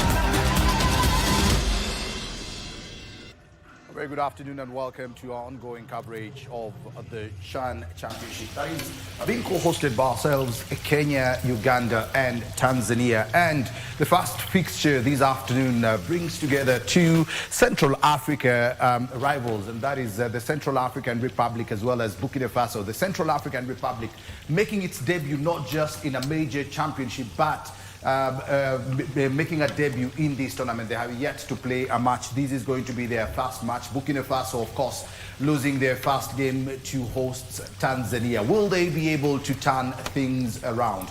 I'm joined by two gentlemen in studio, a very good friend of mine, colleague for so many years, Muleka and Timo. I've been told you're the Gen Z coming in to bring in the fresh blood, bring in the fresh vibes. Karibu sana Naini. Asante sana, absolutely. Thank you very much. And Naini, I'll start with you. Just looking at those two teams, Burkina Faso and the Central African Republic have literally faced each other 4 times previously. And out of the 4 times, Burkina Faso has won 3 and the Central African Republic has won only 1. Do you see them having a chance this afternoon? Yes, of course. When you look at Central African Republic, the way they have fought to get even a qualification in this African Nation Championship, you cannot write them off. beating Cameroon in a comeback and qualifying, it shows that they are worth the prize. And today I know that Central African Republic, with their coach Sebastian Ngato, will do the magic. And if you see the way also Burkina Faso are trying also to redeem themselves after getting that loss of 2-0 against Tanzania, I think they are trying now to get that redemption. But you know, it's a battle of redemption and revelation between Central African Republic and Burkina Faso. It's a 50-50 in a way. Well, Muleka, Naini has spoken to the fact that Central African Republic literally looks like they used the back door to get in here. It was battle after battle. After that, they were given a qualifier which they won. Do they have something to prove this afternoon? Definitely they do, because when you look at how they've been performing in the qualifiers, vis-a-vis even the friendlies, it seems that they're up to the task. And you know, first match always will make you either have a head start or something else, because remember, Burkina Faso already have lost the first match. For Central African Republic, they're coming in as underdogs. At the same time, they want to look at the strengths, or even if there were some weaknesses that were there in the first match of Burkina Faso versus Tanzania. And I'm expecting that this match is going to be somehow cagey, but I still give it to Central African Republic because their fighting spirit actually may carry the day. Well, it sounds like both of you are leaning more towards the Central African Republic. Let's talk about Burkina Faso, because Burkina Faso making it to this tournament for the first time since the 2010. Their opening match, they faced hosts Tanzania, and they lost by 2-0. And you feel like these, for them, is the chance for redemption, because this is the game that is their make or break game, to be honest, because if they lose this one, they're almost out of Chan, if we can say that. I know they'll still have opportunities in terms of just looking at the table, but this looks like the easiest match for them at this particular moment, and they'll definitely want to go in and at least get their first points on the table. Muleka. Exactly what the captain of that team said yesterday. We're talking of Malo. What he said yesterday actually may be true. They said that the first match, they were a little bit adventurous. They wanted to get goals, but they came to find out that Tanzanians were more to make sure that that doesn't happen. And always they go for defensive cautiousness in terms of playing their game. So they expect this game again to be cagey, because I'm looking at Burkina Faso that has to get the 3 points. As you said, mathematically in African football, the 3 points or even a draw is very, very important. But if you lose the first 2 matches, you have slim chances of progressing. So I'll expect that Burkina Faso are coming in saying that, you know, that was the first match with the hosts. So actually it was like that. But this one, we are going to perhaps get better of Central African Republic because of the history. As you say that 3 wins, 1 win. So they're coming in like big boys. But there is a catch. They have to change, especially their midfield. If they're not going to change their midfield, things are going to be tough for them. All they have to change their midfield is what Muleka says. But in terms of just looking at tactics, sometimes one game might work for you, the next game does not work. And for Burkina Faso, Timothy, this was the first time that they were actually losing a match this year when they lost to Tanzania. That was the first time that they were losing a game. So they will still want to maintain that winning streak after that small blip. But we will be talking more about that after this break.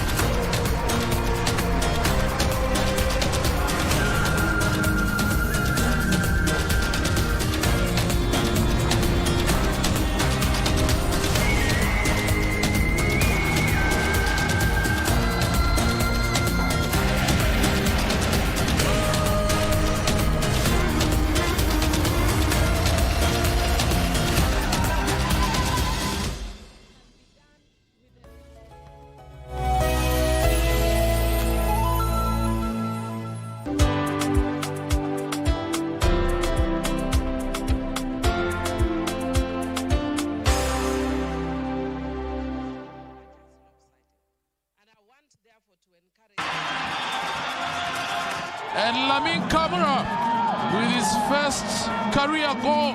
Ni muda wa kuhesabu kwa ajili ya kusherekea fasili na asili ya soka barani Afrika, ligi za ndani na magwiji wasiotambulika. Mangeni Alvin anaichanja ndani uzuri, David!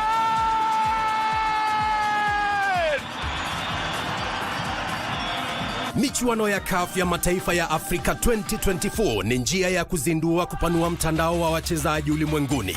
Timu itakayoshinda itazawadiwa dola za Marekani milioni 3.5 pamoja na kujivunia kulinyanyua kombe hilo.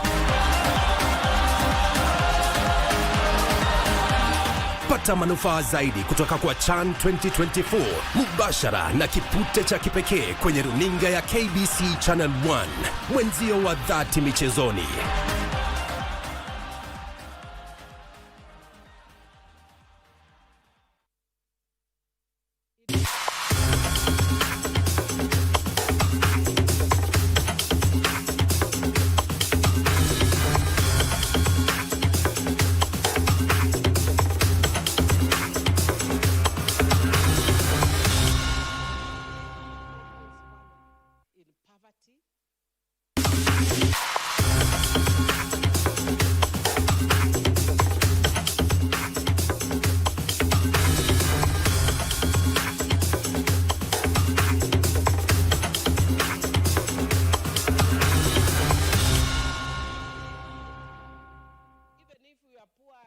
Meet the experts who empower you with competent skills at craft, certificate and diploma level. Sensei Institute of Technology. My skills, my future. Thank you, Madam Speaker. I know Honorable Kaluma, my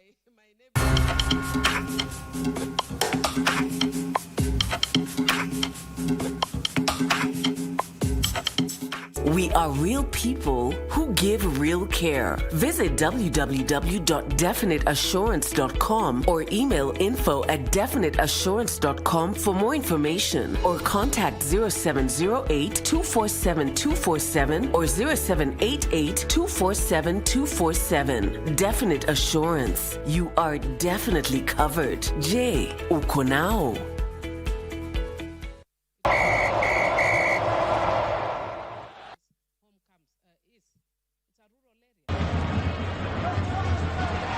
Attempt to power through here. The goalkeeper makes the cardinal mistake of getting out of the goal area. Here is a shot, it's in the net! From the mistake by the goalkeeper, Christian Gobi. Coach out here. Looked like a very innocent move from Sarid Mokhtar Koite in the midfield. Christian Gobi, the 24-year-old, makes no mistake. A quick power shot makes it impossible for the captain, Junior Harrison Duka, to get to it.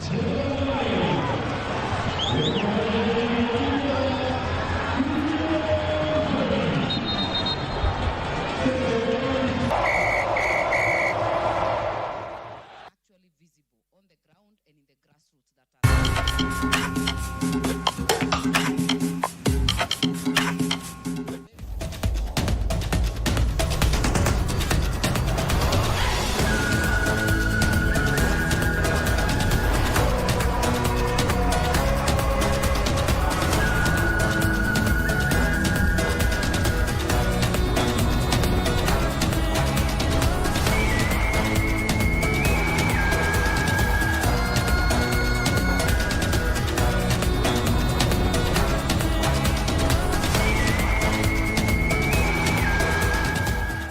Kwa afya bora ya ufugaji wako, zuia kupe kwa kutumia Vectaclar kutoka Elgon Kenya, ambayo inaangamiza kupe 100%. Elgon Kenya, transforming farms and lives through technology.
Usiitishe unga, itisha Kavagara.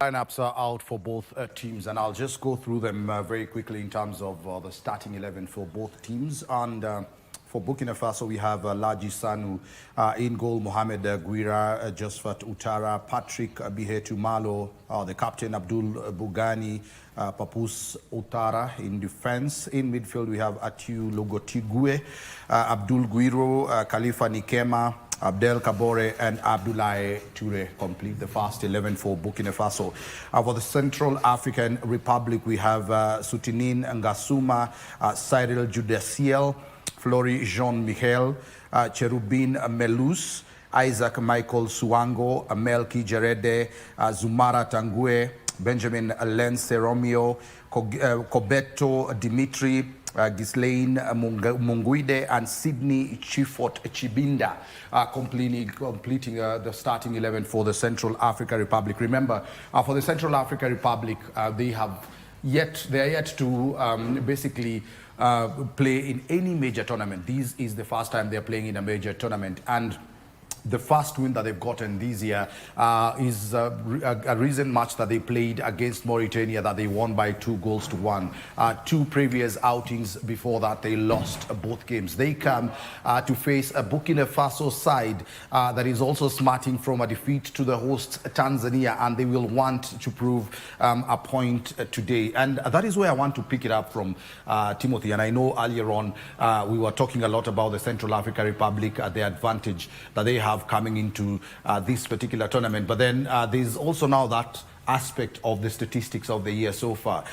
They have played 4 matches. Out of the 4 matches, they've lost 3, and they've only won 1 match, and that is the last game they played against Mauritania. Could that play to their disadvantage coming into this game? The good thing about tournament, it's a short game. It's a short period of time. Like, for example, we are playing for 1 month.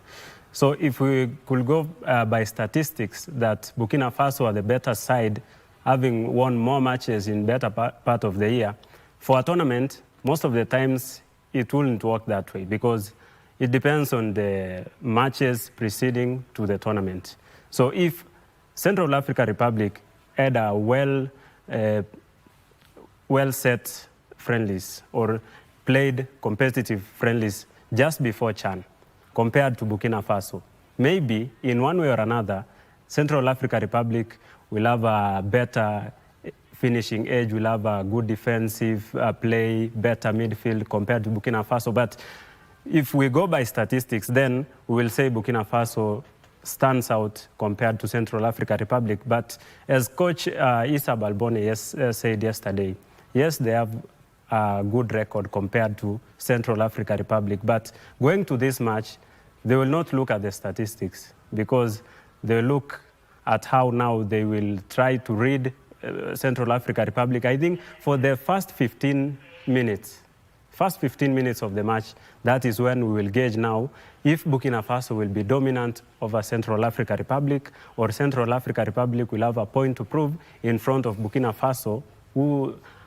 player by player or on paper are much better than Central African Republic. But to answer your question, statistics favor Burkina Faso. Only what they have to do is make themselves mentally viable. That means they should be in the right form of, they should stick to their formation, stick to their game, and ensure that they execute their plan. Yes, just having the right mentality will secure the 3 points for Burkina Faso since they are better off than Central African Republic. Well said, Timothy. But then, Muleka, I'm just looking at the deployment for the two sides. And what I'm noticing in terms of tactics for the Central African Republic and their coach, Brahma Traore, he has gone for a very defensive setup. I know earlier on you had spoken about the battle in midfield, and the Central African Republic looks like they are playing a 3-5-2 system, so really choking off the midfield and relying on wing backs and having three very strong defenders at the back. So a very cautious approach. Could that also play to their disadvantage, because it's a very defensive formation by the look of things? Definitely, it might play a role in either winning or losing, because again, look at the kind of players he has. It's like he's gone for so many players from certain clubs, and I'll come and mention about it. It's just like what happened with Algeria. They went for Barkhane. You know, they have like 5 players in the first 11 that are playing for one club. And I'm also looking at Central African Republic. They're sort of like they've gone for Sporting Football de Sebe, right?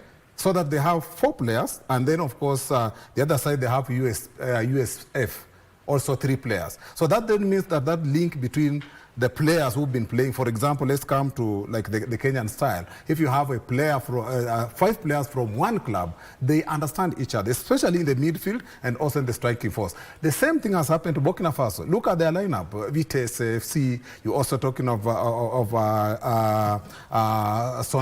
Sonabel, also 3 players. So it seems like the two coaches are looking at clubs, players from clubs that have been playing together for quite some time. And they also, when you look at the wing backs that are going to use, especially for Central African Republic, it's like they are going to have sort of a progressive system going forward. But when they lose the game, they have to come back very fast. But you know, also we have a catch there. If you're going to play that kind of football, what if you have like dead balls? That's where the problem comes in. So you can go, you can use 5, and then use the wing backs when you are actually attacking. But when you lose the ball, you're going to have a problem defending. And that's what I'm seeing from Central African Republic. And I think Burkina Faso are going to either use that, or they decide to sit back, absorb the pressure, then get them on the counter attack. But do you think, really, because I'm looking at the way Burkina Faso have set up, and Burkina Faso have gone for a 4-3-3. 4-3-3, so 4-3-3 is very attack-minded football, just ensuring that you have that fluidity and the transitions between your midfield, your wings. You have 3 attacking players going for the Central Africa Republic defense. So their setup does not look defensive at all. It is a setup that is literally set up to take advantage of especially the wing-backs, because if you congest, if you have more players playing forward against a team that is playing with wing-backs who going forward, it is very easy to just put the ball behind them and catch them mostly on the counter. And that in itself is a very big risk for the Central African Republic, seeing as this is the first time that they are in a major championship. I think it's true what you said, but looking at the game Burkina Faso played against Tanzania, it was the same system, 4-3-3. But there is a time when you looked at the two teams playing, Burkina Faso was sort of more defensive than attacking. And I'm seeing almost the same system. They're using 4-3-3, but when it comes to getting the ball forward, Burkina Faso had fewer chances. When you look at the last game they played against Tanzania. So I'm expecting Central African Republic to come in and use the same tactics. Let's go for more defenders, but use the wing backs. And then Burkina Faso, though they are attack-minded 4-3-3, but I think they lack the creativity in the midfield to have the last balls. Even if you look at the statistics that they had last time, shots on target, only 2. The percentage they had, 39%. 39, you see. But there's also a catch here. And Timothy, I want us to literally look at it. The catch here being Burkina Faso are facing hosts. The hosts had an advantage in that they also had the 12th man behind them. That is the crowd. They had so much that they needed to prove. The dynamics completely shift between that particular match and the match that they are playing this afternoon. So definitely it's a Burkina Faso side that will have learned from their mistakes in the first game, that will be looking to correct that. Or I don't know how you look at it, Timothy. Yes, because even going by the words of Coach Issa Balbone, because I like quoting what the coaches say. First, he gave what I will term it as an excuse, that we will not judge them by the result that came at Benjamin Mkapa Stadium at the opener, because he said that the players were tired. It was as a result of fatigue. Hold on to that thought. We will come back to that when we come back after this break.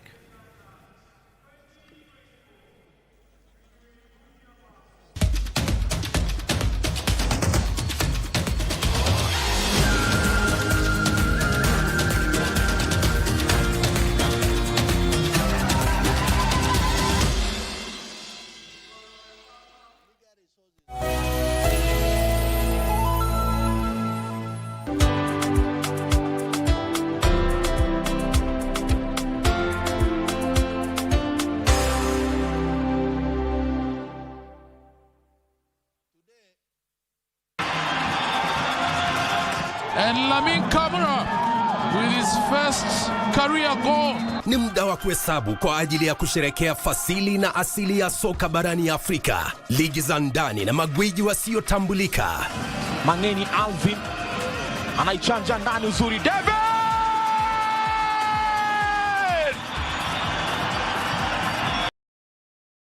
Ya mataifa ya Afrika 2024 ni njia ya kuzindua kupanua mtandao wa wachezaji ulimwenguni. Timu itakayoshinda itazawadiwa dola za Marekani milioni 3.5 pamoja na kujivunia kulinyanyua kombe hilo.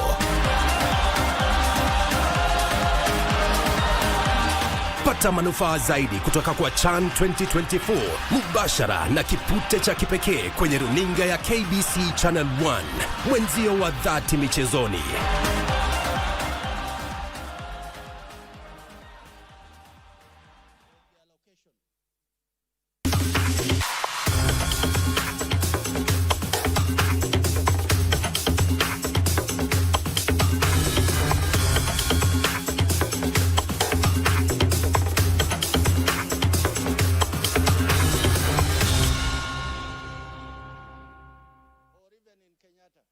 Meet the experts who empower you with competent skills at craft, certificate, and diploma level.